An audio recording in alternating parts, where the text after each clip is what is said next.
Electoral bond എന്ന് കേൾക്കുമ്പോൾ തന്നെ അത് നമ്മളെ ബാധിക്കുന്ന വിഷയമേ അല്ലെന്നും പറഞ്ഞ് മുഖം തിരിക്കുന്നവരായിരിക്കും നമ്മളിൽ ഭൂരിഭാഗം പേരും. എന്നാൽ അത് അങ്ങനെയല്ല, ഇത് നമ്മളെ ഒക്കെയും ബാധിക്കുന്നുണ്ട്. ഉസ്ബെക്കിസ്ഥാനിൽ 62 കുട്ടികൾ ഹോസ്പിറ്റലിൽ മരണപ്പെടുന്നു.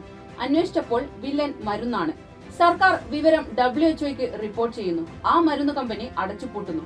അങ്ങനെ നോക്കുമ്പോഴാണ് WHO മറ്റൊരു കാര്യം കൂടി കണ്ടെത്തുന്നത്. ഇന്ത്യയിൽ ഇതേ മരുന്ന് ഉൽപ്പാദിപ്പിക്കുന്നുണ്ടെന്ന്. കേന്ദ്ര സർക്കാരിനോട് നടപടിയെടുക്കാൻ ആവശ്യപ്പെടുന്നു. പക്ഷേ കേന്ദ്രം അനങ്ങുന്നില്ല. കുഞ്ഞുങ്ങളുടെ മരണം വർദ്ധിക്കുന്നതായി റിപ്പോർട്ടുകൾ വരുമ്പോഴും ഗുജറാത്തിൽ പ്രവർത്തിക്കുന്ന കമ്പനിക്കെതിരെ മറുവശത്ത് വായും പൂട്ടി മിണ്ടാതെയിരിക്കുന്ന കേന്ദ്രം. എന്തുകൊണ്ടാന്നാ?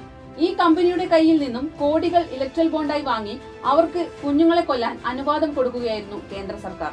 നിലവാരമില്ലാത്ത മരുന്നുകൾ നൽകിയതിന്റെ ഫലമായി വീണ്ടും വീണ്ടും മരണങ്ങൾ നടക്കുന്നു. രാജ്യത്തെ ജനങ്ങളെ സംരക്ഷിക്കേണ്ട കേന്ദ്രം അതിന് മൗനാനുവാദം നൽകുന്നു. ഭീകരമാണ് ആ അവസ്ഥ. മറ്റെല്ലാ രീതിയിലും ജനങ്ങളെ ദ്രോഹിക്കുന്ന കേന്ദ്ര സർക്കാർ ജനങ്ങളുടെ ആരോഗ്യത്തിനും യാതൊരു വിലയും കൽപ്പിക്കുന്നില്ലെന്നത് നമ്മൾ മുന്നേയും കണ്ടതാണ്. കോവിഡ് സമയത്തുൾപ്പെടെ ഉത്തരേന്ത്യൻ സംസ്ഥാനങ്ങളിൽ മികച്ച ചികിത്സ ലഭിക്കാത്തതിന്റെ പേരിൽ നിരവധി കുഞ്ഞുങ്ങളും മുതിർന്നവരും മരിച്ച സംഭവങ്ങൾ നമ്മുടെ കൺമുന്നിലുണ്ട്. അതിന്റെ കൂടെയാണ് ഇതും.